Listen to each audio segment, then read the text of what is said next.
ngicabanga ukuvula isonto because I can ngibe umfundisi ngishumayela.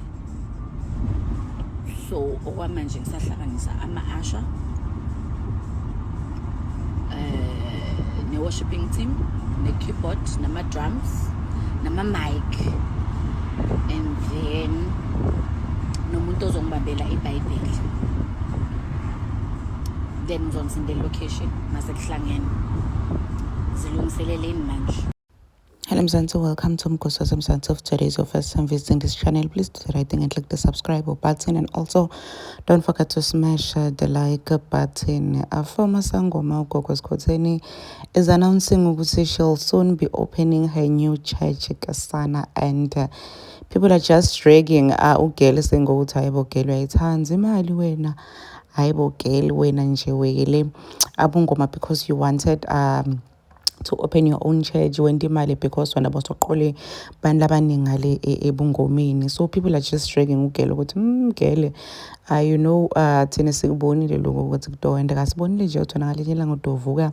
So usitshela ukuthi wena you want to open your new church. People are saying ukuthi hayi gele uyagagamela, take it easy. Some are saying ukuthi take it one step at a time. Kungani ujaha yona njena sindiswe itolo lokhu namhla wena sowufuna kuvula lakho lisonto. Hayi gele angeke wena ukuthi Ugogos Khotseni guys tiningi ngapindula tendile tiningi into letizamile kuba ku-podcast ku-DJ kuba sangoma guys kuningi Ugogos Khotseni la kuzamile kuningi and nanyalo usasengidj qabanga like nanyala kayela ngoba ngidj. Someone even said, why are you still calling yourself Ugogos Khotseni lapha kuma social media platforms? Kubeni when you're no longer a sangoma. That's because Ugogos Khotseni, the way the name Ugogos Khotseni, guys, it's a brand on its own.